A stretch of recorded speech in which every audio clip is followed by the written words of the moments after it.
the Honor 9 Lite, a unique phone at a very attractive price point. But should you spend your hard-earned money on it? Does it pack everything that pertains to your needs? Well, join us as we find out if this lightweight packs a punch. Hey guys, Sundar here from C4E Tech, and this is our full review of the Honor 9 Lite after spending about a couple of weeks with it. But before we begin, we have a giveaway running for you guys, so don't forget to check that card or the link in the description below. And while you're down there, toss us a like, subscribe to the channel, and click on the bell icon to become part of our notification squad.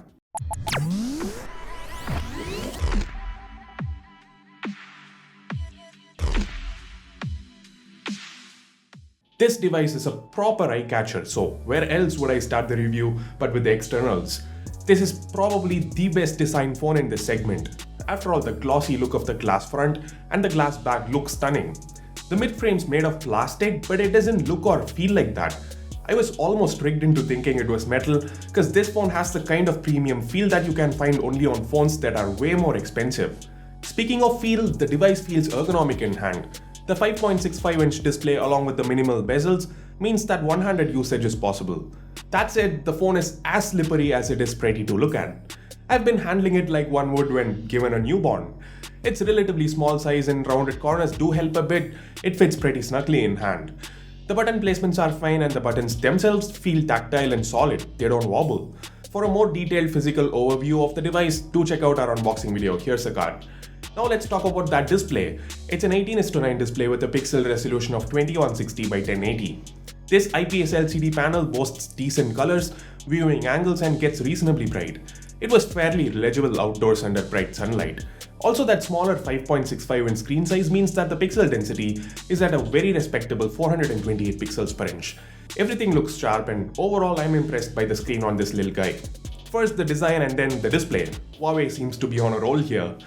But it's one thing to catch your eye and another completely to win you over with the user experience. So how does the 9 Lite fare in the performance department?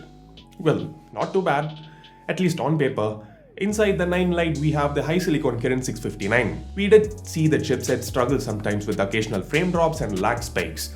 While nothing to make it feel unusable, it was definitely an annoyance for me given that something or the other happened at least once a day.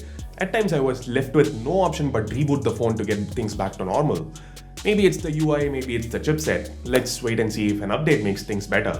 The gaming performance though was quite good. It is the same old Mali T830 MP2 GPU found on the likes of Honor 5C and 6X from 2017. I would obviously prefer a better GPU, but that doesn't mean this one disappointed me. Just like with the Honor 7X and 9i, the gameplay was smooth, responsive, and stutter-free for the most part. Now note that the Kirin 659 chip is manufactured on the 16nm FinFET technology, which offers great efficiency. If you recall, both the 7X and the 9i lasted a day and a half for me on a single charge. I expected the same with the 9 Lite. Yes, it's got a smaller capacity battery, but the display is smaller as well. But it didn't last that long. In my 2 weeks with the phone with moderate to heavy usage, which includes a few phone calls, a lot of social media usage, 3 email accounts on sync, a lot of push notifications, some media streaming, and light gaming, it managed to last one full day before running out of juice. Losing that half a day of battery life didn't matter much to me since I always ended up plugging it back in before going to bed. Coming to the software side of things, we have MIUI 8.0 running on Android 8.0 Oreo. This phone came with Oreo out of the box, so technically it should support Google's Project Rebel. Does that translate into faster and more frequent updates?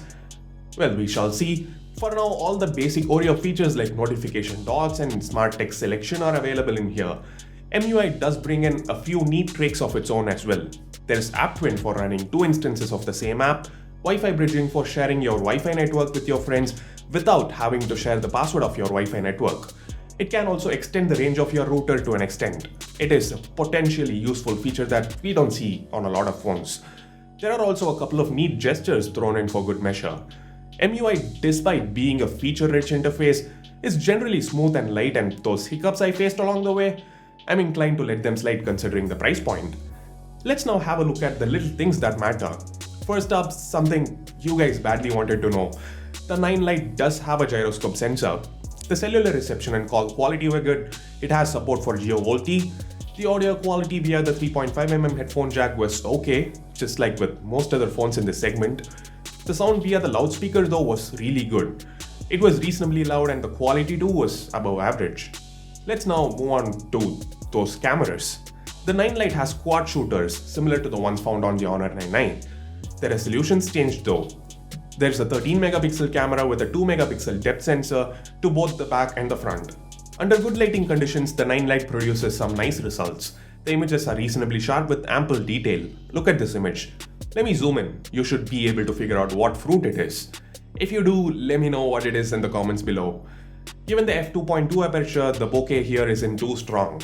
I would also prefer the images to be exposed a tad better. The colors look vibrant, yes a tad oversaturated, but they do look good nonetheless. The dynamic range is okay. The clouds aren't overexposed here, but the tree looks very dark. Turning on HDR does help a bit. Thanks to the 2 megapixel depth sensor, we have portrait mode here, or as Huawei likes to call it, the wide aperture mode. The cameras managed to detect the edges properly for the most part, but the background blur isn't great. It looks kinda unnatural.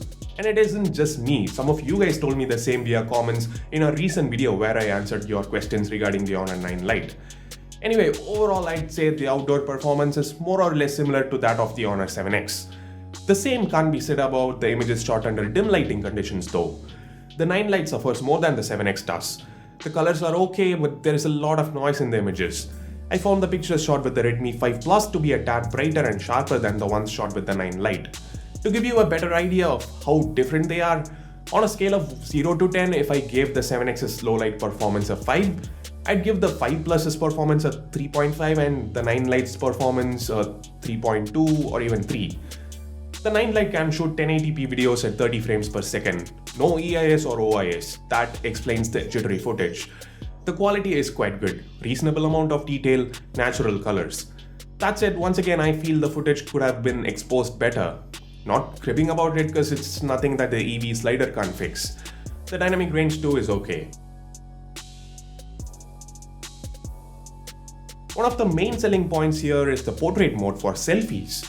This is where the 9 Lite more than makes up for the subpar low light performance. The background blur is quite strong and the edge detection is surprisingly accurate. Even my ears are in focus. Good job, Huawei. Even the regular selfies, that is the ones without the background blur, are good. Good detail level, skin tones and colors. And finally we come to the price. We've talked a whole lot about it, made it almost the center of our discussion. But why? Because the 9 Lite, for all its heavy hitting, is certainly light on your wallet. At just $10,999 for the 332 variant, this phone is quite simply put, incredible value for money. Especially for those who are on a shoestring budget. Yes, the 464GB variant that we have here isn't that much of a value proposition, especially since at $14,999 it faces some stiff competition from Honor's own 7X as well as the Mi A1. Even then, for someone who just loves the compact form factor, loves the elegant glass design, and wants a decent all-rounder, it's hard not to recommend this phone. So, those are my thoughts on the Honor 9 Lite. Do you agree with what I've had to say about it? Let me know in the comments below. Hit thumbs up if you found this video useful and subscribe to C4A Tech for more content like this. If you do know someone who's looking to buy a phone in this segment, share this video with them. Do this to make sure you get notified each time a video goes live on the channel. Thanks a lot for watching. This is Sundar from C4A Tech, leaving for the moment. Have a great day.